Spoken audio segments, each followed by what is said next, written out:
qu'est-ce qu'on fait ?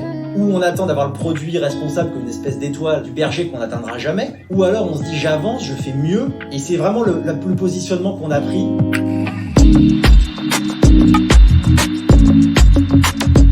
BNP Paribas Personal Finance vous invite à découvrir On the Way, le podcast qui explore les chemins de la consommation responsable.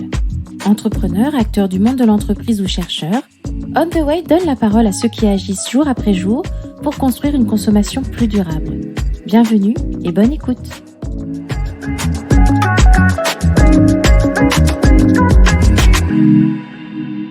Bonjour, je m'appelle Damien Pellet, je suis directeur du développement durable du groupe Galeries Lafayette. Alors, développement durable, Galeries Lafayette, ça peut surprendre. Qu'est-ce que ça vient faire là ? Faire du développement durable dans une entreprise de mode et en fait qui effectivement participe à la consommation, à la grande consommation en France. Moi, je suis tombé dans le sujet du développement durable totalement par hasard. J'hésite pas à le dire. C'était pas une conviction. J'ai fait d'abord des études d'histoire et de sciences politiques. Pas grand-chose à voir. Et je me rappelle très bien, à 20 ans, je cherchais à tout prix, allez savoir pourquoi, à faire un stage dans un ministère.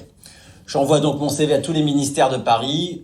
Uniquement 2 me répondent, le sport et l'écologie. Bon, j'étais pas spécialement sportif à l'époque, donc je suis allé à l'écologie, mais vraiment sans beaucoup plus de réflexion. Et là, j'ai découvert le sujet, c'était en 2007, et je me suis littéralement passionné pour ces questions de développement durable, et ça m'a convaincu que je voulais travailler là-dedans. Ensuite, 2e stage, chez Orange, grosse boîte, et là j'ai réalisé ce qu'était la RSE. La RSE, c'est la prise en compte du développement durable par une entreprise. J'ai pas du tout connaissance de ce que ça pouvait être. Et là, j'ai réalisé, oui, mais si une boîte comme Orange ou une grosse boîte se met à intégrer ces questions-là dans son activité, ça peut avoir un effet de levier énorme. Et je me suis dit, voilà, moi, ce que j'aimerais, c'est essayer de changer les choses de l'intérieur. Je comprends tout à fait que certains choisissent la voie publique, la voie associative. Je me suis dit, voilà, moi, je vais travailler dans le monde de l'entreprise, car je pense que là, on peut vraiment avoir des très grands effets sur le développement durable. Après, j'arrive donc en cabinet de conseil. On était un petit village gaulois d'une équipe de 40 personnes ultra motivées au sein d'une grosse structure spécialisée dans la finance, l'organisation d'entreprises de 5000. Donc on était très soudés entre nous, passionnés. Et moi, au sein de cette équipe, j'étais un peu une anomalie, dans le sens où j'étais le seul à avoir fait des études de sciences humaines. Tout le monde avait fait des écoles d'ingénieurs, des écoles de commerce. Et de cette particularité, j'ai réussi à faire une force, car s'il y a bien quelque chose qu'on apprend à l'université, c'est à se débrouiller tout seul. Ceux qui y sont allés, j'imagine, voient très bien la scène, amphi bondé, 500 personnes, vous prenez vos cours, vous rentrez chez vous, et voilà. Eh bien, cette capacité qu'on développe à l'université à se débrouiller seul, eh bien c'est utile quand on fait une mission de stratégie en développement durable, notamment il y a 10 ans où il y avait aucune méthodologie décrite, personne ne savait ce que ça voulait dire faire une stratégie de développement durable pour une entreprise. Il fallait essayer, innover, et je trouve que finalement mes études qui n'avaient pas grand-chose à voir avec ces sujets-là m'y ont beaucoup aidé. Dans le cadre de mes missions, j'ai commencé à travailler pour des clients dans le secteur de la mode, à la fois luxe, mais également des entreprises proposant des produits beaucoup plus accessibles. Et là, le secteur m'a littéralement passionné pour plusieurs raisons. Historien, j'ai d'abord été sensible au fait que la révolution industrielle est née dans le secteur de la mode. Les premières machines à vapeur en Angleterre à la fin du XVIIIe siècle, c'était pour l'industrie textile. C'est le premier secteur qui a connu la mondialisation. Et puis, c'est un secteur qui est à la croisée de quasiment tous les enjeux de développement durable, enjeux sociaux, enjeux environnementaux, et puis enjeux sociétaux, puisque on a tous un avis sur la mode. La mode reflète ce qu'on est, ce qu'on veut dire de nous. C'est un bien de grande consommation, donc on se pose des questions quand on achète des produits de mode, et tout le monde a un avis dessus. Donc c'est très intéressant de travailler sur ça, car au-delà des sujets de développement durable, on est obligé de se poser des questions sur les comportements de consommation qui évoluent, et en 10 ans, on les a vus beaucoup évoluer en France.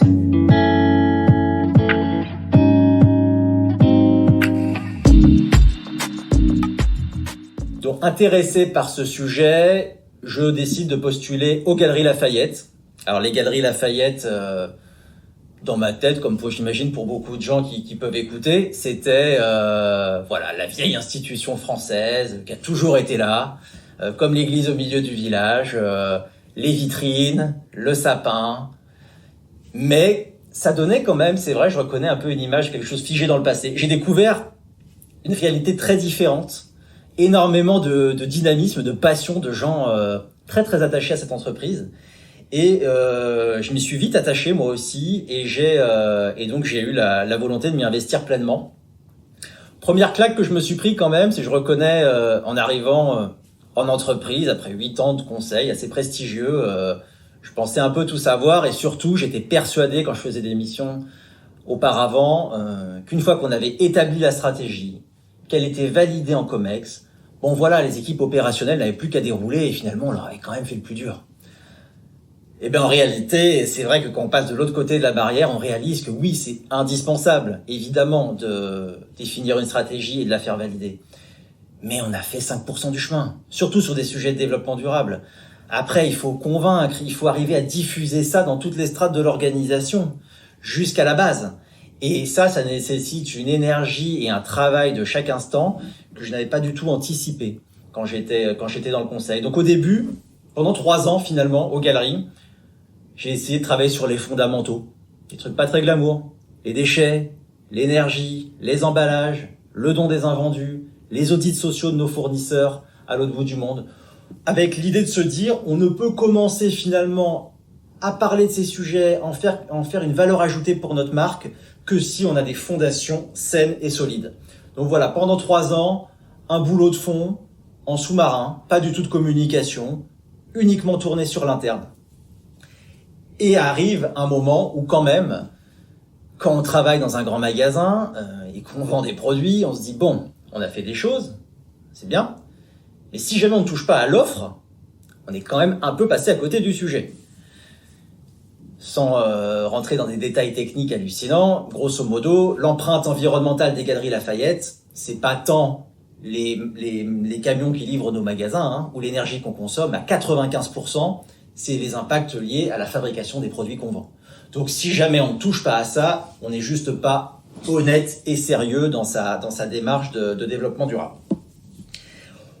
C'était donc il y a à peu près 3 ans, et on constatait qu'il y avait l'émergence dans le monde de la mode, alors bien plus tard que dans le monde d'ailleurs de l'alimentaire, peut-être avec un décalage de 10 ans, mais de plus en plus de marques commençaient à parler de mode responsable, de développement durable. Nous, ce qu'on observait surtout, c'est que les gens étaient paumés, très méfiants, très très méfiants, et que finalement, ils s'y retrouvaient pas entre tous ces labels, toutes ces allégations. Et on s'est dit, nous, qu'est-ce qu'on peut faire ? On a la prétention d'aider les gens à aller vers des vêtements à la mode. Eh bien, on les guide. On pourrait aussi essayer de les guider vers des choix de consommation plus responsables. Donc, on est parti sur cette idée assez simple dans son principe, mais beaucoup plus compliqué dans sa réalisation, d'essayer de définir qu'est-ce que c'est un produit responsable qu'on vend aux Galeries Lafayette. On est parti sur l'idée déjà de raisonner au niveau du produit. Ça a été un vrai débat. Pourquoi le produit ? Pourquoi pas la marque ? Parce qu'on s'est dit tout simplement, une marque, comment définir une marque responsable ? Une marque peut, par exemple, être exemplaire au niveau de sa démarche écologique et faire preuve d'évasion fiscale. Comment nous, distributeurs, grands magasins, nous pourrions avoir la prétention de décerner des titres de marques responsables ? Donc soyons plus modestes, réalistes, raisonnons au niveau du produit, au niveau de ce qu'on peut maîtriser, la matière, la façon dont ça a été fabriqué, où ça a été fabriqué, par qui. Essayons de définir des choses extrêmement factuelles, des critères extrêmement précis, binaires, qui nous permettront de dire oui, non, c'est un produit plus responsable. Et bien sûr, j'insiste sur la notion de plus responsable. Un produit n'est jamais responsable tout court, c'est impossible. On ne peut jamais être responsable dans toutes les dimensions. Il faut être modeste. Donc, comment un produit est plus responsable ? Donc, on a fait ce gros travail de définir pour toutes les catégories de produits qu'on vend en Galeries Lafayette, la mode, la beauté, la bijouterie, la maison. On a défini des critères qui rentrent dans 3 grandes familles. L'environnement, donc des produits qui ont un impact moindre sur l'environnement, le Made in France, des produits fabriqués en France, et l'aspect social également, des produits issus du commerce équitable ou qui permettent de soutenir le développement social. On a donc fait ce boulot de fond, de définir un cahier des charges, et on s'est dit qu'on voulait quand même que ce soit exigeant pour être crédible. Toute la difficulté est de fixer le niveau d'exigence. Si vous le mettez trop haut, voilà, super, vous avez Patagonia dans votre magasin et puis c'est tout, comme produit responsable. Et si vous êtes trop bas, au bout d'un moment, vous êtes juste pas crédible, et donc du coup, vous arrivez à des aberrations où tout votre étage de magasin va être responsable. Donc la notion de curseur était pas simple. On l'a mis, je pense, de façon assez exigeante. Quelques exemples sur le Made in France, par exemple. Le Made in France, nous, on se contente pas de l'appellation officielle fabriquée en France. Il faut que le produit, il ait au moins 50% de sa valeur créée en France pour être Go for Good. Ce qui est un critère très exigeant. On s'est dit aussi, mais le Made in France, nous, on n'est pas des nationalistes. On veut pas faire du Made in France pour du Made in France. On veut faire du Made in France, soutenir le Made in France dans des secteurs qui ont des difficultés, comme le secteur de la mode. Par contre, en beauté, où quasiment toute la beauté des grandes marques de beauté est fabriquée en France dans la vallée de la Loire, on s'est dit, ça n'a pas d'intérêt de promouvoir le Made in France. Donc, par exemple, le Made in France, c'est un critère qui est applicable sur la mode, mais pas sur la beauté. Sur la cosmétique naturelle aussi, on a fixé une barre à 95% d'ingrédients naturels. On l'a mis haut parce qu'on s'est dit, non, à un moment, il y a certaines normes internationales qui ont défini ça. En fait, on n'a pas inventé la poudre, c'était quelque chose qui était défini, sauf que la plupart des marques de cosmétiques y allaient de leur propre définition. Ou encore, dernier exemple, il y a un label très connu dans le monde du coton qui correspond à peu près 30% du coton dans le monde, s'appelle le Better Cotton. Nous, on considérait qu'il n'était pas assez exigeant, on l'a pas retenu. Si on l'avait retenu, on doublait notre offre Go for Good. Et je passe évidemment toutes les démarches du type j'achète un produit, je plante un arbre. Ça, on a toujours considéré que ça n'allait pas suffisamment loin et que c'était pas qualifiant. Donc des critères exigeants, et après, pour que ça marche, pour être sûr qu'on le lance, finalement, on a saisi aussi une opportunité. Les Galeries Lafayette, c'est une entreprise qui fonctionne à l'événementiel. On est une boîte d'événementiel. On a Noël, mais on a plein de temps forts dans l'année. Et quelqu'un m'a donné un conseil dans l'entreprise en me disant, si tu veux que ton truc il marche et qu'il se lance vraiment, parce qu'il y aura toujours autre chose à faire autrement, il faut acter qu'il y aura un événement fort, l'annoncer 6 mois à l'avance dans la presse, comme ça on sera obligé de le faire. Et du coup, c'est ce qu'on a fait. On s'est dit, voilà, en septembre 2018, on a fait une conférence de presse à peu près 3-4 mois avant, et on a dit, voilà, on va lancer un grand mouvement sur la mode responsable aux Galeries Lafayette. Et après, de toute façon, on n'avait plus le choix. Et c'est ça vraiment qui a beaucoup aidé à avancer, c'est qu'on avait une deadline très claire, je me rappelle, c'était la dernière semaine d'août. Il fallait qu'on soit prêt pour le lancement de Go for Good.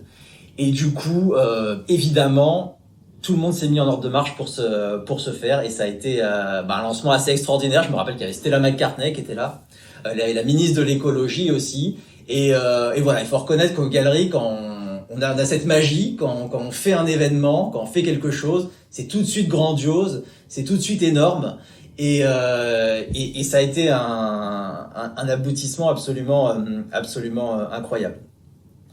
Donc on a lancé Go for Good à ce moment-là, en septembre 2018. On a réussi à embarquer 500 marques.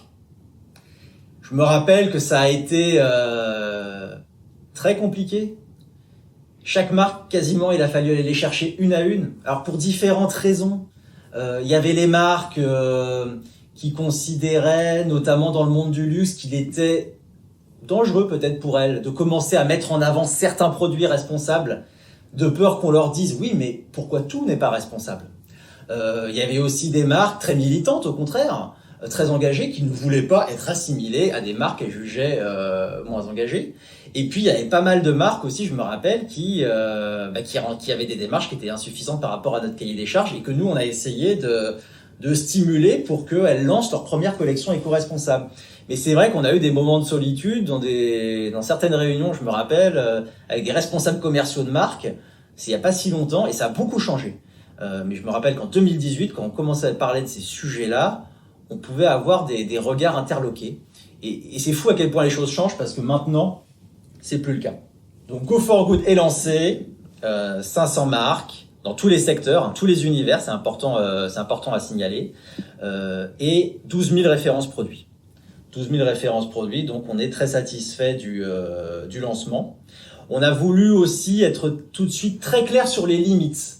Et moi, ça a été un de mes rôles principaux, insister très clairement dès le départ sur le fait que oui, Go for Good, c'est pas parfait. Oui, un produit Go for Good, il n'est pas responsable tout court, il ne répond pas à tous les problèmes, mais il est indéniablement plus responsable qu'un produit classique. Et qu'est-ce qu'on fait? Ou on attend d'avoir le produit responsable comme une espèce d'étoile du berger qu'on n'atteindra jamais, ou alors on se dit j'avance, je fais mieux. Et c'est vraiment le positionnement qu'on a pris. Et d'ailleurs, on l'a exprimé très clairement. Généralement, on me fait beaucoup de compliments sur cette page-là. On a un site dédié Go for Good et on a une page où on explique nos limites. Et nous-mêmes, on dit tout ce qu'on fait de pas bien. Et ça, souvent, on me dit finalement que c'est la meilleure page du site. Et je suis assez d'accord. Pas mal de bagarres aussi sur la signalétique.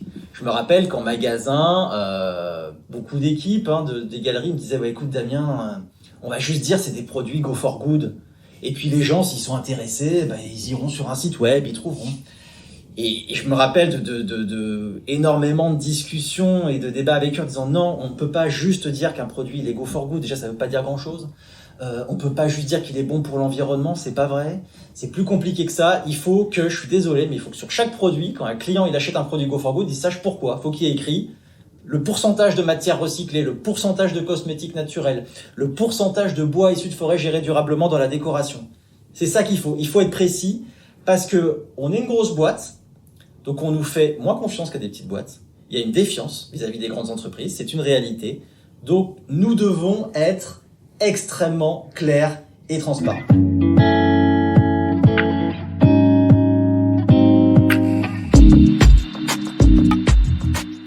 Go for Good se lance, on est super content. Et puis, ce qui a fait notre force, être une boîte d'événementiel, a pu être également notre talon d'Achille. Puisque dans une boîte d'événementiel, comme les galeries, l'événement est fini, donc tout s'arrête. Et là, on se retrouve, je me rappelle, fin 2018, et c'est vrai que Go for Good était en train de s'étioler. Et le sujet était, mais comment on va ranimer la pompe? Comment on va réussir à faire vivre ça? On était déjà passé à autre chose, il y avait les 3J, il y avait Noël, il y avait les soldes, voilà, la vie du grand magasin reprenait son cours. Et finalement, tout ce boulot, juste pour un événement d'un mois, ça semblait assez disproportionné. Du coup, là, pendant un an, donc c'est l'année 2019, l'idée, ça a été de bétonner la politique Go for Good pour que elle s'inscrive vraiment dans le temps.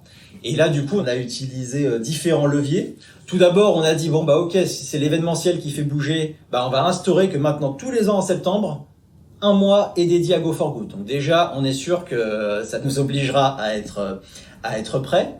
Ensuite, on s'est fixé des objectifs. Et j'ai pas du tout fait ce que je faisais dans mes boîtes de conseil, où je faisais des objectifs à 2030, 2050, du type nous serons neutres en carbone, nous serons zéro déchet, etc. Je me suis dit non, mais moi je veux pas ça parce que je veux pas que les gens de mon COMEX, quand ils prennent cet objectif, ils se disent de toute façon je serai plus là, donc je peux bien le prendre en 2050, ça n'engage pas grand chose. Donc on a pris des objectifs à 2024 et je savais qu'à 2024, on les a pris en 2019, c'était un horizon 5 ans, ça obligeait à agir tout de suite. Donc ça nous a permis d'avancer. Aussi, il faut reconnaître que ça aide et je suis rattaché à la DRH et ça m'a beaucoup aidé. On a mis les critères Go for Good dans les calculs de la rémunération variable des cadres de l'entreprise. À un moment, il faut aussi en passer par là, bien sûr. Il y a des convictions, mais il y a aussi le portefeuille et ça aide. Donc ça nous a aidé à structurer la démarche. Et aussi, je me rappelle une enquête qui a été pour moi une immense fierté et qui nous a beaucoup aidé. C'est une enquête qui a été organisée en 2019. Ça faisait à peu près 4-5 ans que l'entreprise était engagée dans une grande stratégie de transformation. Il y avait plein de projets. Et on a demandé au cadre de l'entreprise, donc à 200 personnes, c'était une question ouverte d'ailleurs, c'est ça qui était intéressant, c'est qu'il n'y avait pas différentes catégories à cocher. Quelle est selon vous la plus belle réussite des Galeries Lafayette au cours des 5 dernières années? Et là, le sujet qui sort, c'est Go for Good et l'engagement pour la mode responsable.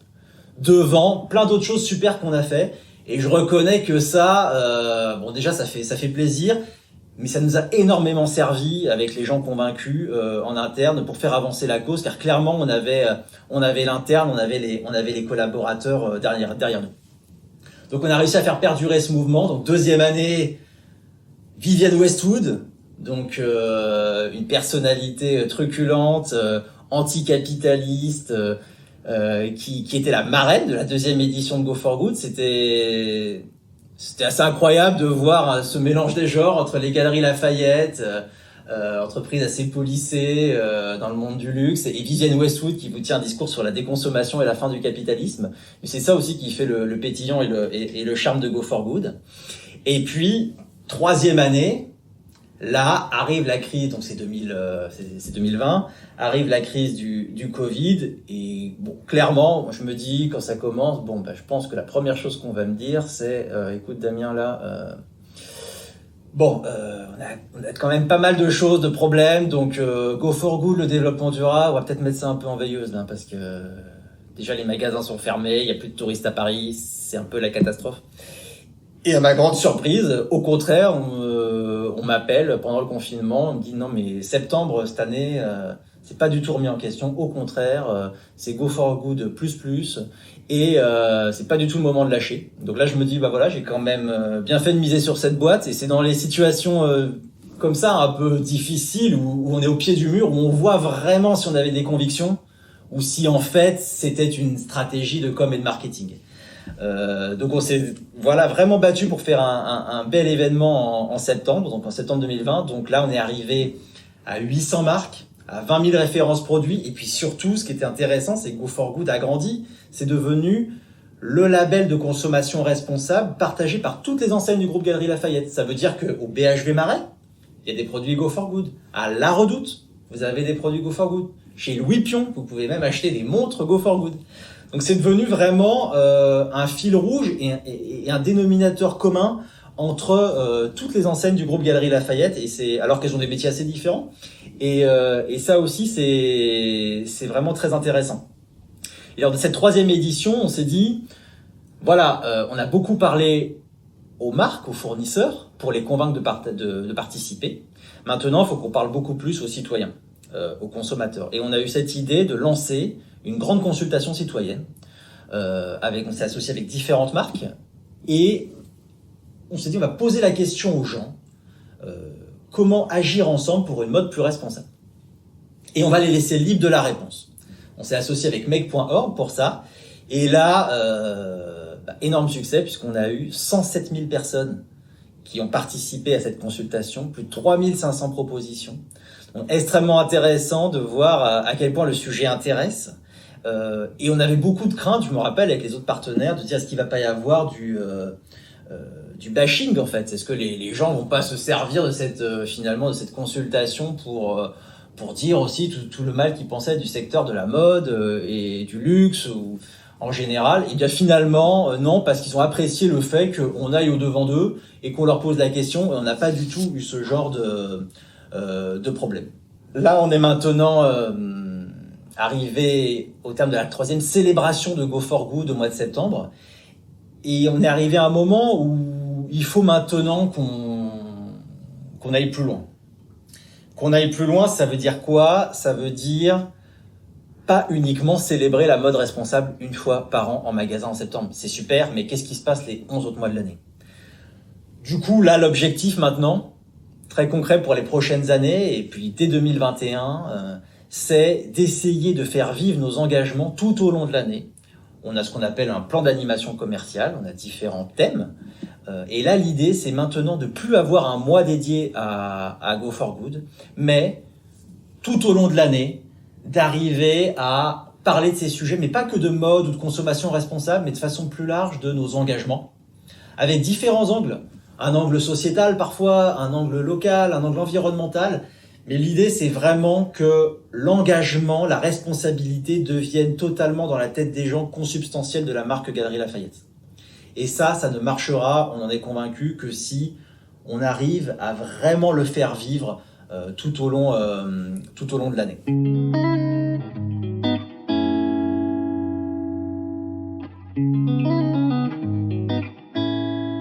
Go for Good, c'est aussi et avant tout des relations humaines, des relations interpersonnelles.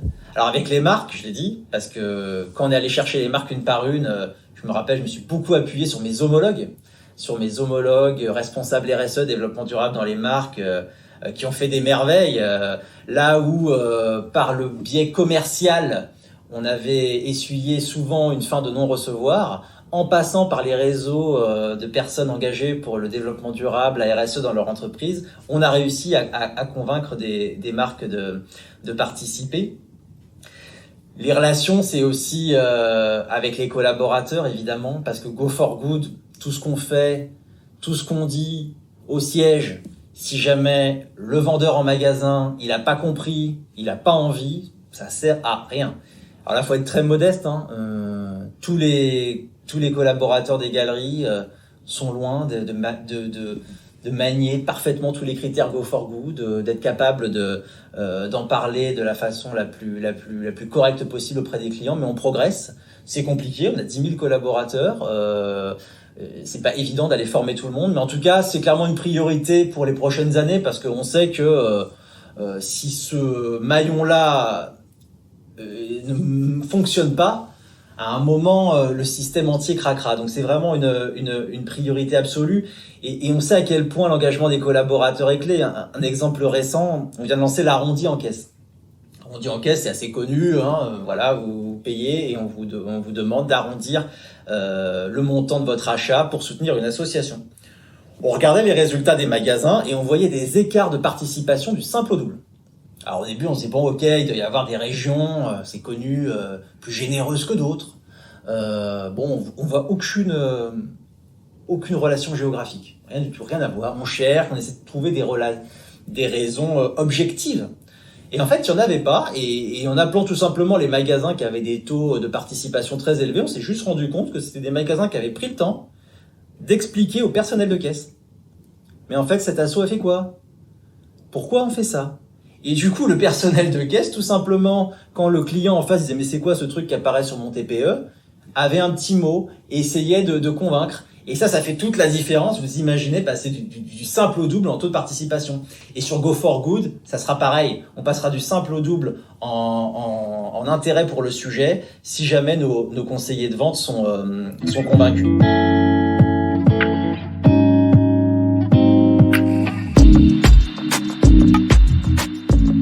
Les clients, évidemment. Comment on convainc les clients?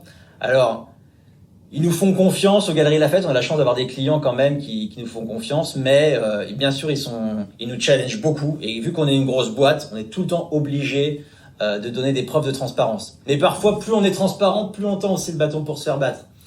Je me souviens, on était hyper fiers. On avait lancé une collection 100% traçable. Et quand je vous dis traçable, on était capable de remonter au champ de coton.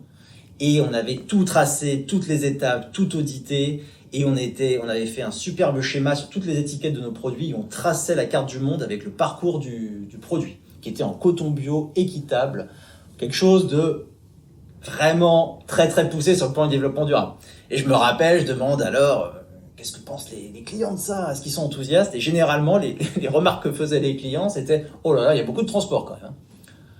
Alors c'est vrai, vous entendez ça, vous vous dites « waouh ». Oui, il y a beaucoup de transport, c'est sûr, mais c'était déjà du transport maritime. Et ça montre à quel point c'est compliqué parfois de communiquer sur ces sujets-là, parce que faut reconnaître que les gens cherchent la petite bête, cherchent la faille. Et il y en a des failles, il faut pas les cacher, mais parfois, voilà, ça peut être des choses assez décourageantes. En tout cas, ça apprend ça apprend pas mal sur la façon dont il faut communiquer sur ces sujets-là, et personne n'a toutes les clés, honnêtement, pour le faire de la façon la plus correcte possible. Je pense que là, on va vivre aussi un challenge cette année avec la crise du Covid. Finalement, on n'a pas relâché nos efforts lors du premier confinement. Deuxième confinement, est-ce que c'est là où ça va céder? Est-ce que là, on va se dire non mais là trop c'est trop, là il faut vraiment se focaliser sur notre survie? J'ai le plaisir de constater que non, on garde notre cap. Et de toute façon, il faut le garder. Ça fait 6 mois qu'on nous rappelle qu'on est un bien non essentiel. Voilà, on a défini, c'est un fait, on a défini qu'il y a des choses essentielles à la vie. On peut remettre en cause ça, mais peu importe. Il y a des choses dites essentielles à la vie, d'autres pas. Nous, on fait partie, dans tout ce qu'on vend, de biens non essentiels. Et ça va laisser des traces dans la tête des gens. Il va falloir convaincre encore plus pour vendre nos produits. Et dans nos marchés, quels qu'ils soient, ça ne va pas être la course au volume. On ne vendra pas plus de produits. On vend déjà, le marché de la mode est déjà en perte de vitesse de 15% en 10 ans. Donc c'est pas cette course-là qu'on gagnera, c'est le sens. Redonner du sens à l'achat. Et c'est encore plus important maintenant et nécessaire maintenant qu'auparavant. Donc c'est vrai que finalement, cette crise, vu de ma fenêtre de développement durable, je trouve que pour le moment, elle est plutôt porteuse d'opportunités. Et on accélère, on fait des choses qu'on aurait peut-être mis 2-3 ans à faire, on les fait en 2 mois. Je trouve ça bien qu'on soit dans cette dynamique.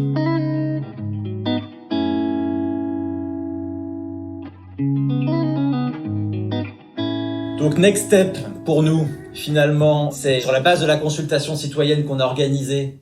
Maintenant, on a parlé à 100 000 personnes. Bon bah ok, maintenant il va falloir faire des choses pour répondre à leurs attentes. Et ce qu'ils attendent beaucoup, c'est très intéressant, c'est le recyclage. En fait, les gens, ce qui les choque, c'est des choses du quotidien. C'est pas tant l'agriculture biologique, le coton qui consomme beaucoup d'eau. Non, les gens, ce qui les frappe, c'est le recyclage des fringues. Ils ont conscience qu'il y a un problème. C'est nos cintres en plastique, c'est nos emballages en plastique. C'est des choses vraiment qui sont dans leur sphère proche de proximité. Donc, il faut vraiment qu'on avance beaucoup plus sur ces sujets-là. Et puis, il faut qu'on continue à bosser sur certains sujets de fond, et notamment le transport, où on n'avait pas encore assez avancé. Et là, on s'est dit que sur le transport, il fallait maintenant que, voilà, on arrête quasiment toute livraison par avion et qu'on réduise de 30%, toujours à court horizon, à 2024, de 30% de nos émissions de CO2 sur notre transport. Donc voilà un parcours sur des sujets de développement durable. Je suis pas si vieux, mais je commence à avoir quand même plus d'une dizaine d'années sur le sujet. Quand on travaille en RSE, en développement durable, c'est très souvent, quand même, il faut le reconnaître, en tout cas c'est ma personnalité, où des fois on se dit ouais, à quoi bon? La tâche est immense. Ok, je suis en train de gravir l'Himalaya, là, est-ce qu'on va y arriver? Alors dans ces moments-là, déjà il faut regarder dans le rétroviseur. Et franchement, quand on regarde dans le rétroviseur, quand je me rappelle, quand on parlait de ces sujets-là à la fin des années 2000, à quel point ça semblait hallucinant. À quel point ça semblait saugrenu qu'une entreprise s'intéresse à ça, et que maintenant, quand même, ça semble très logique, et énormément d'entreprises sont en train d'intégrer ça, que les consommateurs sont en train de prendre conscience qu'ils votent quotidiennement avec leurs achats, et qu'ils veulent faire de leurs actes d'achat un acte de sens. On se dit qu'il y a quand même beaucoup de choses qui ont évolué, probablement pas assez vite par rapport aux enjeux dont on parle. Perte de biodiversité, réduction des émissions de CO2 qui sont pas du tout en lien avec la trajectoire des accords de Paris. Donc peut-être qu'on n'arrivera pas à tous les objectifs, mais en tout cas tous les objectifs planétaires. Mais en tout cas, moi je garde ma motivation entière pour toujours continuer à changer le système de l'intérieur, aller le plus loin possible.